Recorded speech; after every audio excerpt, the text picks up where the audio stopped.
Welcome to the DoubleACS Daily News for September 18th, 2015. The Attleboro City Council is beginning to address growing concerns over door-to-door salesmen in the city.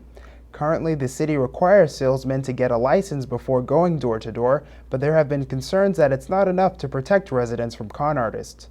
We approached the council about the issue. Good evening. My name is Ron Churchill. I'm a councilor at large for the city of Attleboro.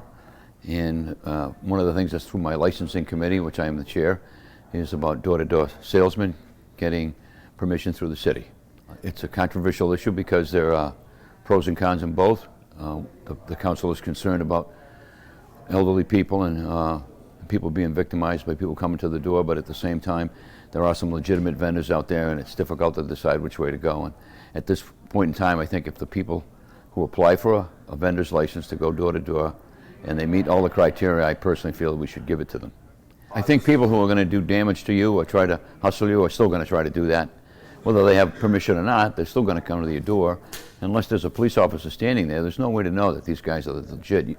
People have to start to rationalize for themselves if they're being hustled or not. I mean, it happens on the phone constantly, and it's happening on the computer, and I'm sure it happens at door-to-door, but I think of the three, that's the less of the evils. And if people are willing to go through the protocol that the city has required them to get permit to go door-to-door, I think at this time we should try it. We have reviewed several people, and I think right now it's still in committee, and I don't think it's going to be coming out for some time. There's still some issues to be solved, but anytime that they think they're being taken, or even if they don't think they're being taken, they should ask for references and people that have used them before in the city, and tell them they'll get back to them. And if those people aren't willing to do that, then I would just tell them, thank you for your time, but no thank you. And if they don't want to leave, obviously you call the police. Attleboro High School held an open house Wednesday evening for parents and guardians. We spoke with Principal Bill Runey about the event. Tonight is back to school night. It's the open house for the parents of all of our students. They have an opportunity to listen to a presentation from me and from some of our parents who are associated with the Blue Pride Ambassadors Club.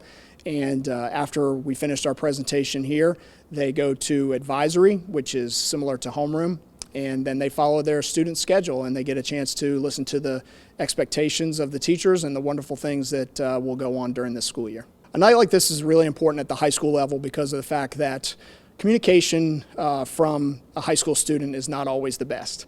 They like to be able to internalize a lot of the information, so we want to get in front of that. We want to have a partnership between the families and our staff, so that's why we have a night like tonight to be able to start to build those relationships between the teachers and the families. And I think it's also important as well because it's just a wonderful testament to the great things that go on here at Attleboro High School, so we get a chance to showcase ourselves.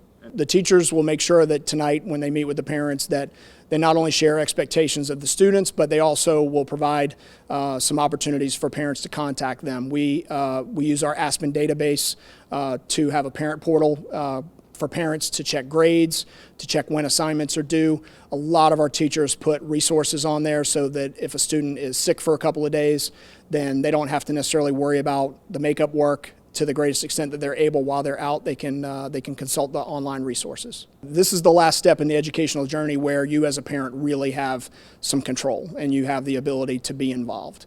And it's the most crucial step. I'm not saying anything about elementary or middle school education, but high school is the last opportunity to get caught up, and whether your next stop is college, career, or the military, you're going to be on your own. And so this is the last opportunity for the parents to be able to partner with the school and partner with their student in support of making this the best experience possible.